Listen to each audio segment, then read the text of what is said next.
Hi, everyone. Welcome to another episode of Biblio Files. This is the show on AADL TV, where each episode we take a little bit of time to talk about one book topic.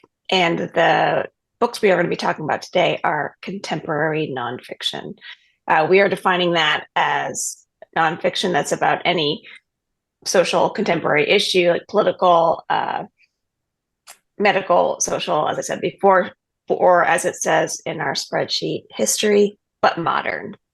So, Amanda, what did you pick for us?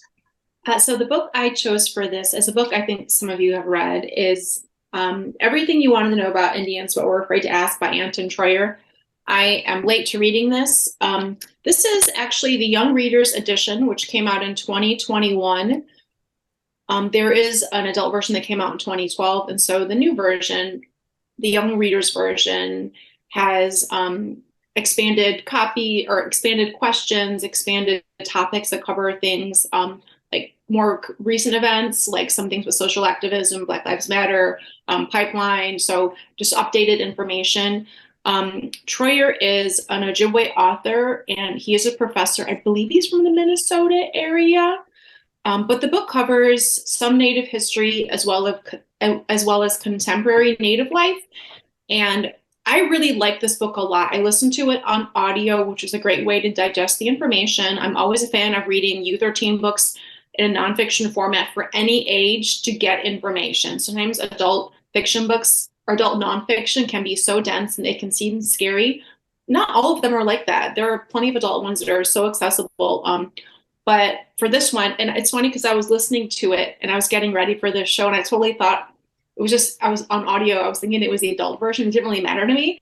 And then when I was looking up the book cover, I was like, oh, it's the Young Readers version. That's why it sounds like it does, because some of the questions and how the author writes and reads them they're not simplified, but they're very nice to read.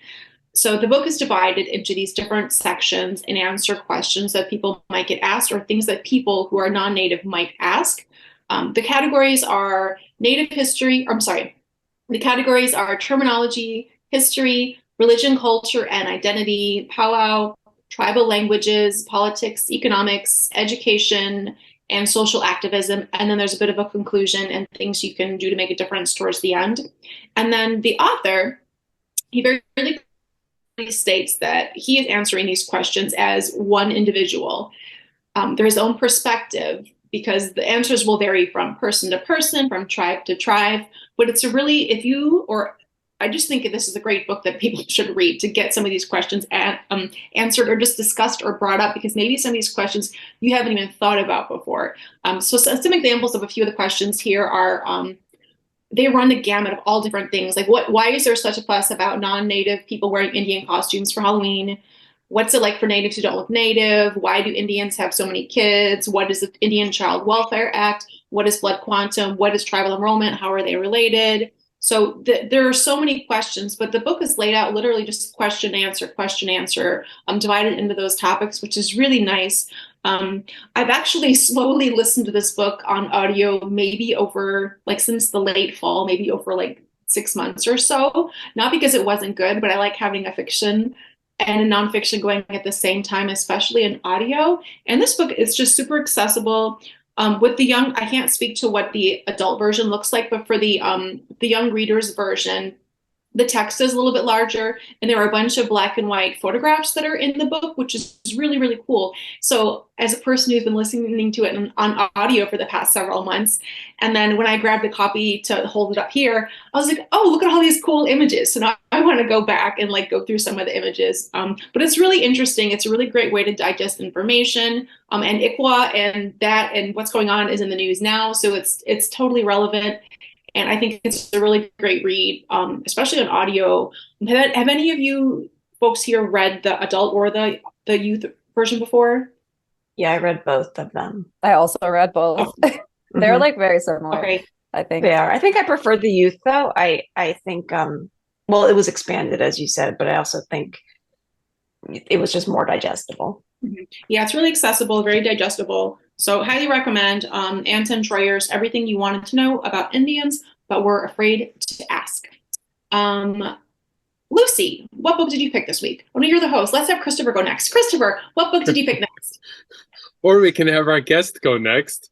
It Sure, doesn't Elizabeth. matter. Elizabeth, Okay, I can go. Wait, how do we do this again? Okay. Okay, so let's see. I chose How the Word is Passed by Clint Smith III.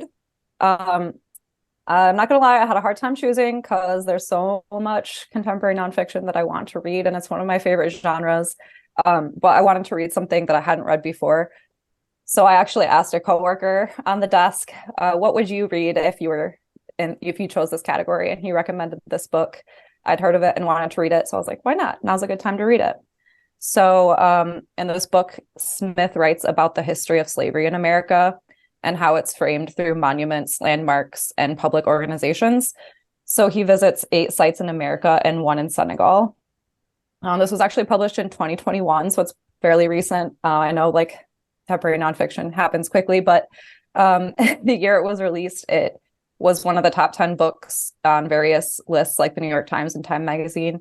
It won numerous awards. It won the 2021 National Book Critics Circle Award for Nonfiction, the Dayton Literary Peace Prize in Nonfiction, the Hillman Prize for Book Journalism, and the Stowe Prize. So it was very highly regarded. So his style is very like, he's a poet, and you can really see that come through in his writing.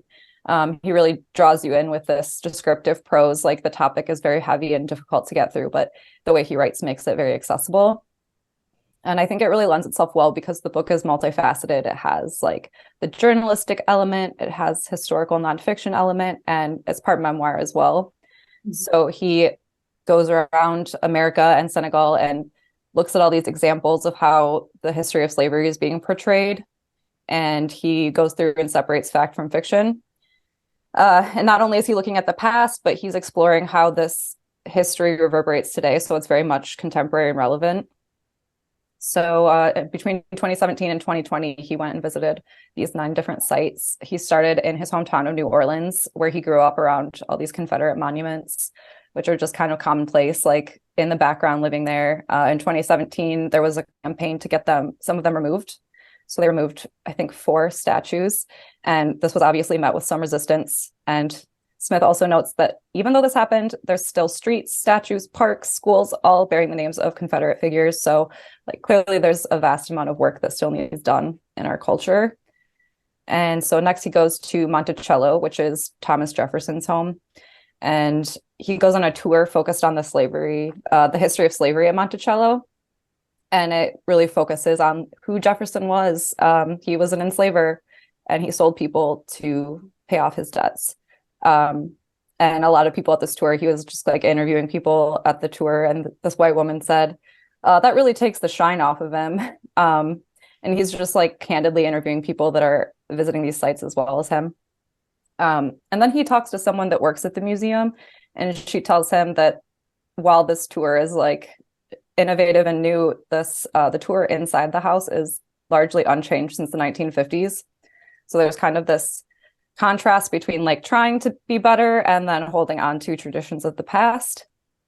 So at this site and many of the others he visits, the work of separating historical fact from fiction and what he calls nostalgia is extremely important to this project that he's doing. And even in organizations where they're reckoning with this past, they clearly need to do more work to educate the public that comes in with all these preconceptions. So the next site I think was probably one of the most like important to me to read. So I'll spend a little bit of time talking about this, and then the next ones I kind of just like brush over. But there's a lot in this book, so I definitely recommend like reading it and taking time with every section. So he goes to the Whitney Plantation, which is a differing approach to the common plantation museum. And this museum centers the lives of the enslaved rather than the enslavers, which is the typical approach in these kinds of museums. And they're really working to dispel the myth of good slave owners, which the director of operations tells Smith is the number one question asked by white visitors when they come there.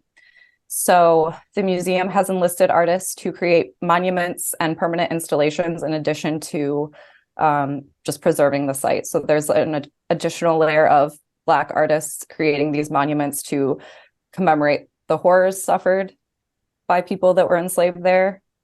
And there's also the actual housing that they lived in and things like that are still on the site.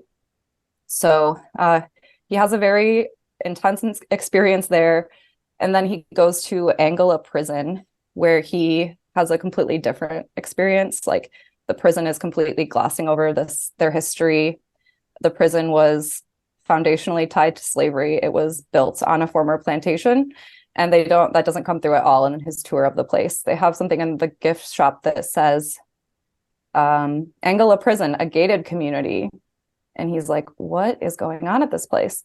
So next he goes to Blandford Cemetery.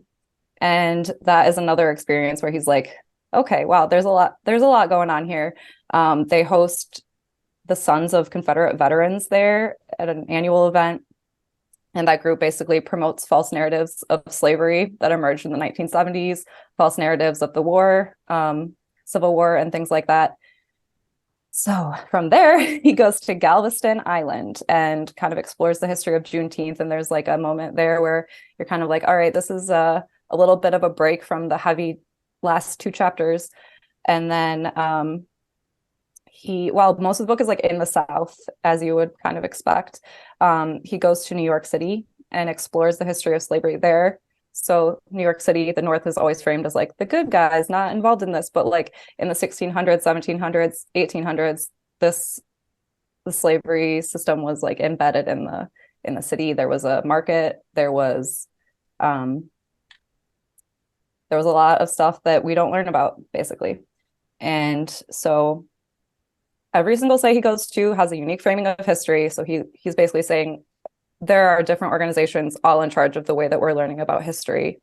But a common thread through the book is that broader culture is pretty unwilling to learn about historical facts the way they happened. And not only that, but reckon with those facts.